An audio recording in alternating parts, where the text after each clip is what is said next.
What if the place millions dreamed of for their golden years, Florida's sun-soaked paradise, has quietly turned into America's most haunting warning sign?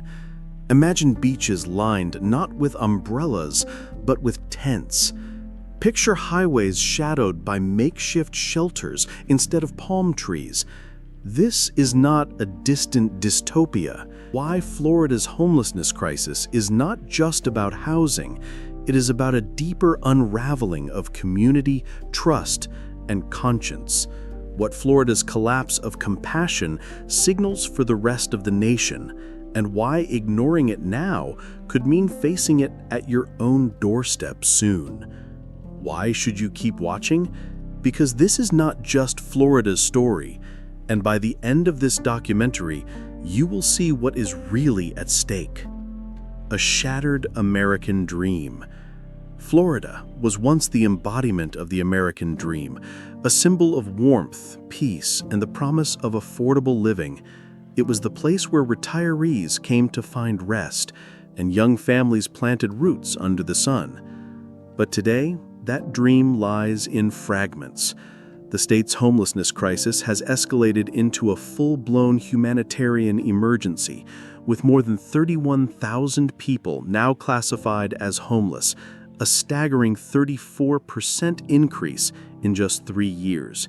In Orange County alone, 1,972 individuals were counted as homeless in 2025, with 74 arrests for camping prohibited charges, costing taxpayers $144 per day per ingate, diverting resources from housing solutions. Nearly 40% of those affected are children and elderly citizens, the two groups society should protect above all else. How did a state known for its sunshine and serenity become a landscape of despair? The answer lies in the ever-widening gap between the cost of living and the resources meant to help. Rents have skyrocketed, wages have lagged behind, and social safety nets, once a lifeline, either crumbled or became impossible to reach. As a result, thousands of people now call deteriorating cars home, sleep beneath highway overpasses, or cling to life in sprawling tent encampments that have become permanent fixtures in Florida's cities and suburbs. Human stories behind the statistics. Behind every statistic lies a human reality that too often goes unseen.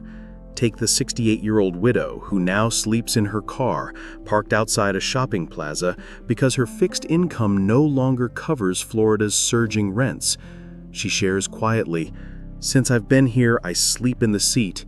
Squished down, my ankles and legs swell from sitting so long. I buy jug water, it's cheaper, and I eat one meal a day for $22, and I get a free senior drink."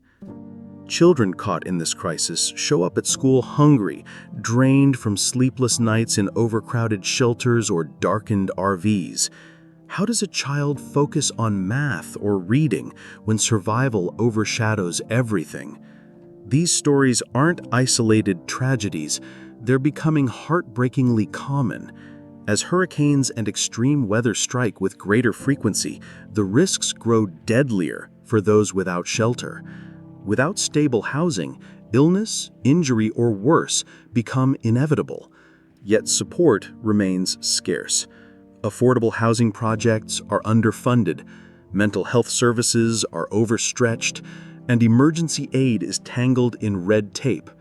Proposed federal budget cuts, slashing HUD funding by 51%, threaten to dismantle permanent supportive housing for over 300,000 disabled Americans, including Miami's most vulnerable, pushing even more into the streets. A darker dimension, hostility and violence. Across Florida, homelessness has shifted from a humanitarian crisis to what feels like open hostility. Public parks, once spaces of leisure and community, now feel more like battlegrounds. Instead of expanding outreach or offering solutions, cities are turning to force. Raids on encampments happen under cover of night. Tents are slashed open, and the few belongings people still cling to, the last fragments of dignity, are seized or destroyed without hesitation. In Fort Lauderdale, footage from 2023 showed officers tearing through makeshift shelters, shouting at a homeless veteran as if his presence were a crime.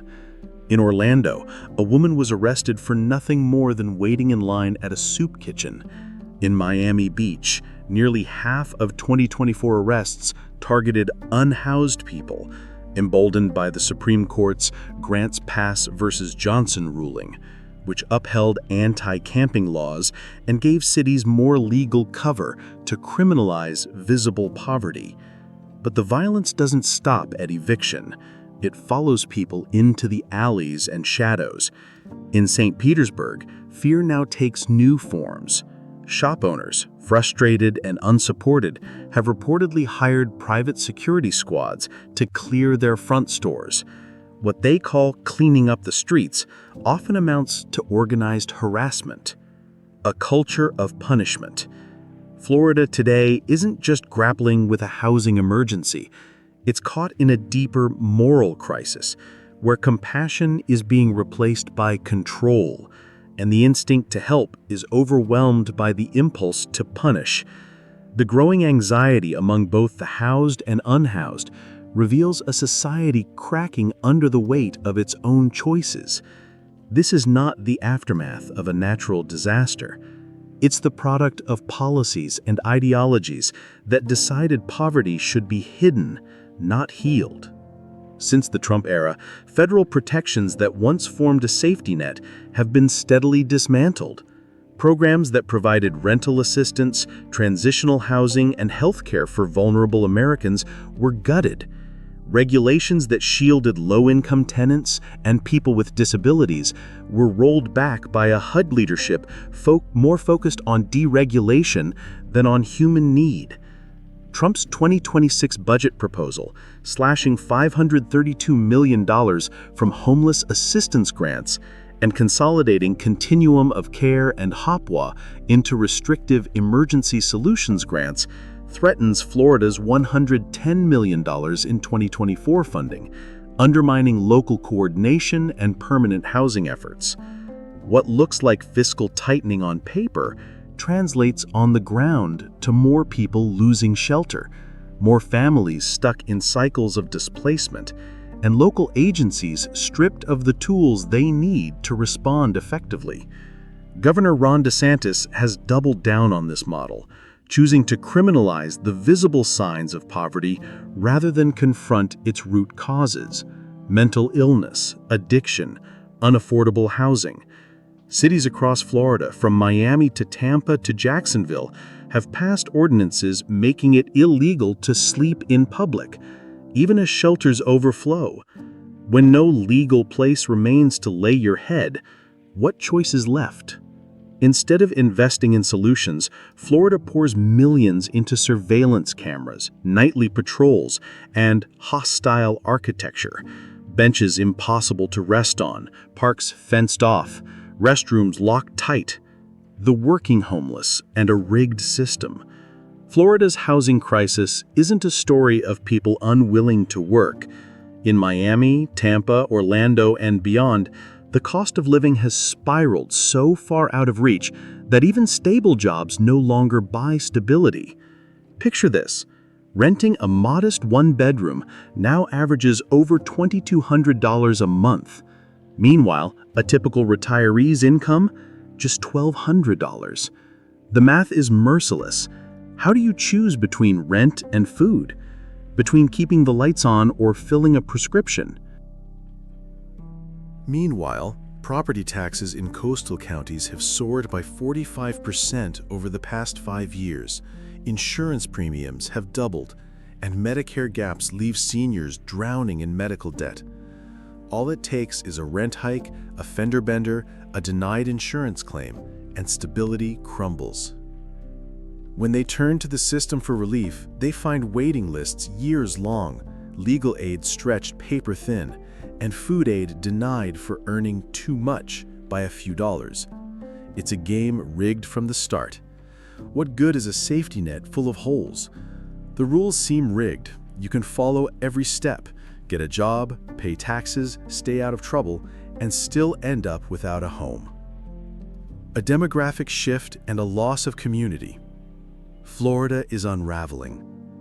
Across the state, once busy storefronts sit empty, community centers are shuttered, and neighborhoods that once pulsed with life now echo with quiet despair. Soup kitchens struggle to keep up with surging demand. Churches, long seen as sanctuaries in times of need, have begun turning away families they can no longer feed. The fabric that once held communities together, shared spaces, familiar faces, and neighborhood bonds, is fraying at the seams. In historically rich areas like Pine Hills in Orlando or Little Haiti in Miami, the displacement is especially stark. Longtime residents are being forced out as developers and speculators swoop in, flipping homes for profit or leaving them vacant behind locked gates and surveillance cameras. These are not just real estate transactions, they are acts of erasure. Every eviction strips away not just shelter, but the soul of the community. The barbecues on front lawns, the schoolyard gatherings, the easy conversations across porches. Reddit discussions on our collapse highlight growing public despair, framing Florida's homelessness as part of a broader societal decay driven by economic and climate pressures. For the first time in years, Florida's major cities are seeing more people leave than arrive. Families pack their lives into rented trucks, bound for places like the Midwest, the Carolinas, or small towns where a paycheck stretches further and community still holds meaning. And what's left behind?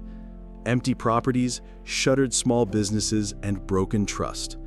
Once thriving main streets now resemble ghost towns with darkened windows and for sale signs where neighbors once gathered. Luxury versus survival, a tale of two Floridas. Florida's skyline stretches higher with each passing year, glass-clad towers and sleek high-rises promising exclusivity, investment returns, and sweeping ocean views. Billion-dollar developments reshape cityscapes, with many properties sold to foreign investors or part-time residents who may never call these places home. From a distance, these projects shimmer as symbols of prosperity, but on the ground, they cast long shadows over the communities they displace.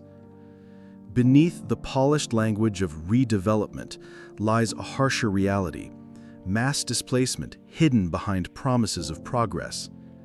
As luxury condos multiply, the supply of affordable housing collapses.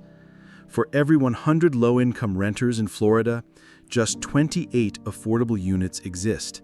The result? Thousands are forced into overcrowded apartments, dangerous neighborhoods, or outright homelessness. The vibrant communities that once gave these neighborhoods their soul are erased, replaced by upscale boutiques, rooftop bars, and cafes serving lattes at prices higher than a day's wages for some. Agriculture Commissioner Wilton Simpson's $5 million grants for rural water and wastewater plants, while no doubt valuable for those communities, underscore a troubling imbalance, a political focus that prioritizes rural infrastructure, while urban housing emergencies in places like Miami are left to fester. As working-class families are pushed further to the margins, the state's attention and resources seem increasingly misaligned with the scale of the crisis unfolding in its cities. This imbalance reveals priorities that feel not just distorted, but dangerous. Tax breaks flow freely to developers crafting luxury towers, yet programs meant to sustain low-income housing remain starved of funding. Rooftop pools glisten above tent cities. Families pack into motels, their children doing homework beneath flickering lights, while just blocks away, empty units sit behind security gates, waiting for absentee owners. What Florida has built is no longer one reality, but two. One of wealth and spectacle, and the other of survival and invisibility. Florida's homelessness crisis is not simply a matter of economics or housing policy. It is a mirror reflecting a deeper unraveling of the state's moral fabric. This is not a crisis born of laziness or poor choices. The people most affected are those who once placed their faith in the system, people who worked, paid taxes, followed the rules, and trusted that hard work would mean security. Today, they have been made invisible, not because they failed, but because the very system meant to protect them failed first. Walk the streets of Miami or Tampa, and you will see it in the hollow gazes of people who no longer speak up, silenced by fear of arrest, eviction, or public shame. Others vanish into shelters that offer no path forward, or into jails where homelessness is treated like a crime. Some simply disappear, their names added quietly to death records, with no address to list and no one left to mourn. Politicians point to aid packages, $30 million spread across nearly 27 districts. But when the math is done, some counties just see $600,000. That barely funds a single mobile health unit or a shelter that might house a few dozen for a short while. And even when help exists on paper, it often feels out of reach. Applications buried behind QR codes, government websites demanding a smartphone, internet access, or IDs that many homeless individuals no longer possess. These tools, meant to connect, instead become walls. How does a mother living in a tent apply for rental assistance if she cannot charge a phone, find Wi-Fi, or provide an address? The state's focus, it seems, is not on recovery, but on invisibility. Fences rise around parks once open to all. Bright floodlights blaze under bridges where people once found refuge from the rain. Cameras record every movement, not to protect, but to deter. Solutions are replaced by strategies to hide the problem from sight. The goal no longer appears to be lifting people up, but pushing them out, beyond the borders of comfort, beyond the edges of empathy. What Florida needs now is not incremental change or hollow promises. It needs bold, human-centered policy. A housing-first approach must take priority, placing individuals in stable, secure environments before expecting them to rebuild their lives through work or treatment. Investment in mental health services, addiction recovery, and long-term care facilities is no longer optional. It is essential. Rural investments, like Agriculture Commissioner Wilton Simpson's recent grants for water and wastewater plants, are vital, but they must complement, not overshadow, urban housing solutions where the crisis is most visible. Rent controls must protect low-income earners from predatory increases that can push entire families onto the street overnight. And along this, we need serious commitments to build affordable housing that keeps pace with demand, not just luxury towers for the privileged few. Above all, Florida must reclaim its conscience. A society that criminalizes poverty and punishes vulnerability is a society teetering on the edge of collapse. We must replace indifference with compassion and political apathy with moral courage. The time to act is not next year or in the next election cycle. It is right now.